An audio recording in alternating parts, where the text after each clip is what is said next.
Good afternoon all of you. पिछली कक्षा में हमने वाक्य विचार के बारे में पढ़ा था। वाक्य विचार के प्रकार में जो पहला प्रकार था वो था रचना के आधार पर। आज हम दूसरा प्रकार पढ़ेंगे अर्थ के आधार पर। कि अर्थ के आधार पर वाक्य 8 प्रकार के होते हैं। अर्थ के आधार पर वाक्य 8 प्रकार के होते हैं। पहला विधानवाचक वाक्य, दूसरा निषेधवाचक या नकारात्मक वाक्य, निषेधवाचक या नकारात्मक वाक्य, तीसरा प्रश्नवाचक वाक्य, चौथा इच्छावाचक वाक्य, पांचवा संदेहवाचक वाक्य, छठे नंबर पर आज्ञार्थक वाक्य, सातवें नंबर पर विस्मयादिबोधक वाक्य, विस्मयादिबोधक वाक्य, और 8वें नंबर पर संकेतवाचक वाक्य। इस प्रकार से अर्थ के आधार पर 8 प्रकार के वाक्य होते हैं।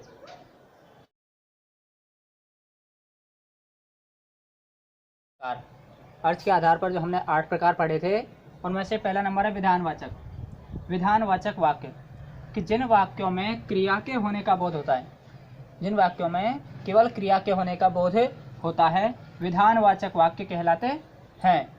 विधानवाचक वाक्य कहलाते हैं। इन्हें साधारण वाक्य भी कहते हैं।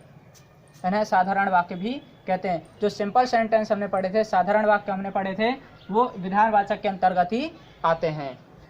जैसे मोहन गांव जा रहा है, मोहन गांव जा रहा है, तो क्रिया के होने का पता चल रहा है केवल कि वो गांव जा रहा है। श्याम ने दूध पिया, श्याम ने दूध पिया। ठीक, इस प्रकार से जो साधारण वाक्य रहेंगे वो विधानवाचक वाक्य ही होते हैं।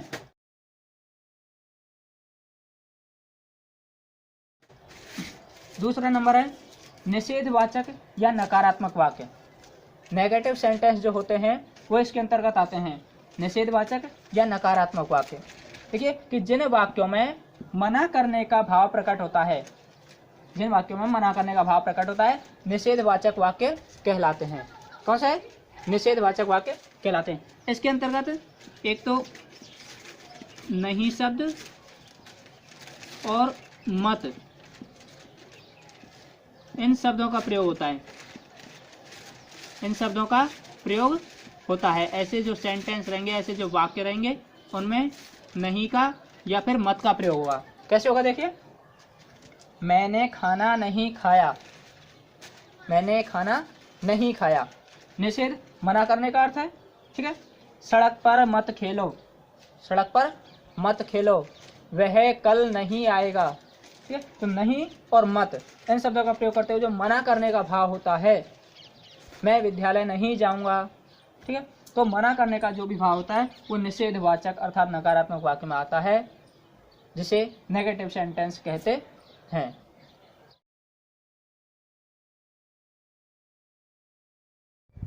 तीसरे नंबर पर आता है प्रश्नवाचक वाक्य। तीसरे नंबर पर प्रश्नवाचक वाक्य कि जिन वाक्यों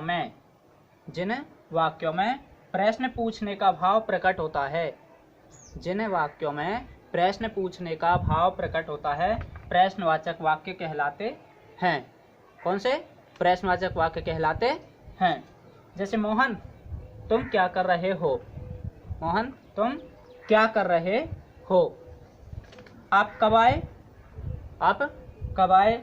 श्याम क्यों रो रहा है। ठीक है। तो इस प्रकार ये क्या, कब, क्यों, कैसे, कहाँ, इस प्रकार के जो शब्दों का प्रयोग करके जो वाक्य बनाए जाते हैं वो प्रश्नवाचक के अंतर्गत आते हैं।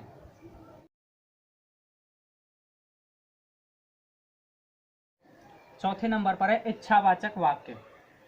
चौथे नंबर पर इच्छावाचक वाक्य। देखिए कि जब वाक्य में इच्छा, आशीर्वाद, शुभकामना या बद्दुआ अर्थात श्राप आदि का भाव हो तो इच्छावाचक वाक्य कहलाता है। ठीक है। कि जब वाक्य में इच्छा, आशीर्वाद, शुभकामना या किसी को श्राप देना आदि का भाव प्रकट होता है तो इच्छावाचक वाक्य कहलाता है। जैसे देखिए, तुम्हारी यात्रा मंगलमय हो, तुम्हारी यात्रा मंगलमय हो, ठीक है, क्या शुभकामना। अब कुछ खा लिया जाए, अब कुछ खा लिया जाए, तो ये क्या है, इच्छा, इच्छा प्रकट की है।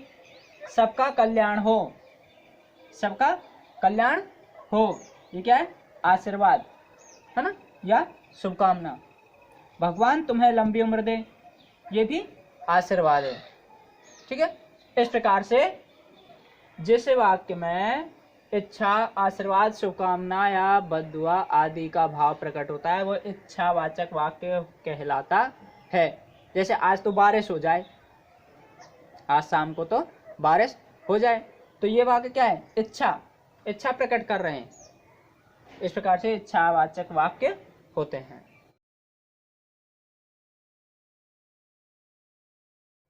पांचवा नंबर, संदेहवाचक वाक्य। संदेहवाचक वाक्य, संदेह, संदेह अर्थात शंका, जिस वाक्य में किसी प्रकार की शंका हो, ठीक है, वो संदेहवाचक वाक्य कहलाता है। जैसे जिन वाक्यों में संदेह अर्थात शंका या संभावना होती है, शंका या संभावना होती है, संदेहवाचक वाक्य कहलाते हैं। कौन से, संदेहवाचक वाक्य कहलाते हैं। अब देखिए, इन वाक्यों में शायद, संभावना है, लगता है आदि वाक्य शब्दों का प्रयोग होता है, ठीक है। जो संदेहवाचक वाक्य होते हैं, ऐसे वाक्यों में संभावना है, शायद, लगता है, हो सकता है ना, ऐसे जो शब्द होते हैं उनका प्रयोग होता है।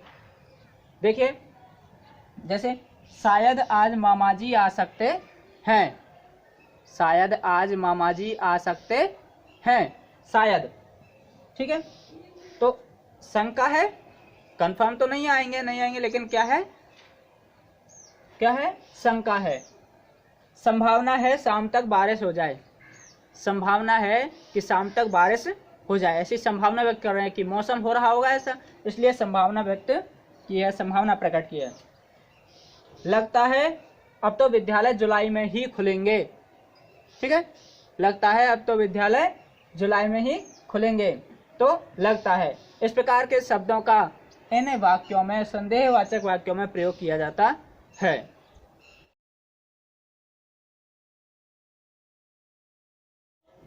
छठे नंबर पर है आज्ञावाचक वाक्य।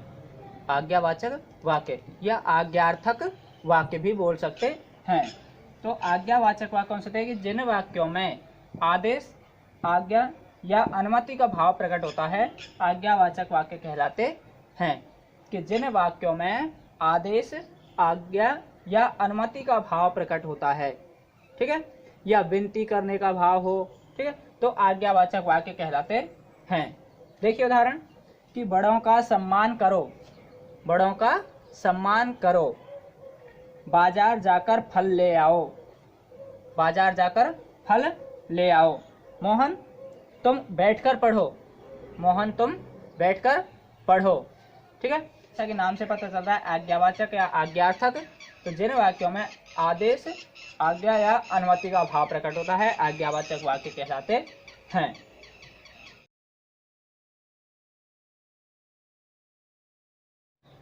सातवें नंबर पर आता है विस्मयादि बोधक वाक्य। विस्मयादि बोधक वाक्य, देखिए कि जिन वाक्यों में हर्ष, शोक, घृणा, खुशी, आश्चर्य आदि का भाव प्रकट होता है, विस्मयादि बोधक वाक्य कहलाते हैं। जिन वाक्यों में हर्ष, शोक, घृणा, प्रसन्नता, खुशी, आश्चर्य आदि का भाव प्रकट होता है, वो विस्मयादि बोधक वाक्य कहलाते हैं। इन वाक्यों में विस्मयादि बोधक शब्द तथा विस्मयादि बोधक चिन्ह का प्रयोग करते हैं। ऐसे जो वाक्य होते हैं उनमें विस्मयादि बोधक शब्द और विस्मयादि बोधक चिन्ह का प्रयोग किया जाता है। देखिए जैसे उफ कितनी गर्मी है, ठीक है, आहा कितनी सारी मिठाइयाँ हैं, कितनी सारी मिठाइयाँ हैं, अरे तुम तो मेरे पीछे ही पड़ गए, ठीक है, हाँ ये क्या हो गया, ठीक है। तो इस प्रकार के जो भी वाक्य होंगे जिनमें हर्ष मतलब खुशी प्रसन्नता, ठीक है, शोक दुख, घृणा नफरत, खुशी प्रसन्नता, आश्चर्य आश्चर्य आदि का भाव प्रकट होता है। छी कितनी बदबू आ रही है ना। तो इस प्रकार के जो वाक्य होंगे वो विस्मय आदि बोधक वाक्य कहलाते हैं।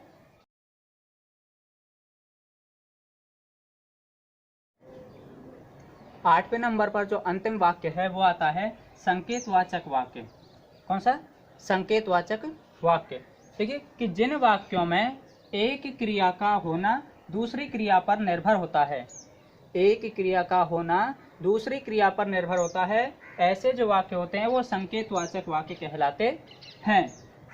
ऐसे जो वाक्य होते हैं वो संकेतवाचक वाक्य कहलाते हैं। कि जिन वाक्यों में एक क्रिया होती है लेकिन वो दूसरी क्रिया के ऊपर निर्भर होती है, तो वो वाक्य संकेतवाचक वाक्य कहलाते हैं। इन वाक्यों में कारण या शर्त का बोध होता है। इन वाक्यों में या तो कारण का या शर्त का बोध होता है, पता होता है, प्रकट होता है। जैसे यदि मोहन आता तो मैं बाजार जाता। ठीक है, शर्त है, कारण है कि यदि मोहन आता तो मैं बाजार जाता, अगर मोहन नहीं आता तो मैं भी नहीं जाता। कारण है, यदि समय पर बारिश होती तो फसल अच्छी होती। यदि समय पर बारिश होती तो फसल अच्छी होती। तो इसमें भी क्या है? शर्त है, कारण है। यदि परिश्रम करोगे तो अवश्य सफल होंगे। यदि परिश्रम करोगे तो अवश्य सफल होंगे। तो ऐसे जो वाक्य होते हैं जिनमें कारण या शर्त का बोध होता है, वो उनमें एक क्रिया का होना दूसरी क्रिया के ऊपर निर्भर होता है, ऐसे वाक्य संकेतवाचक वाक्य कहलाते हैं।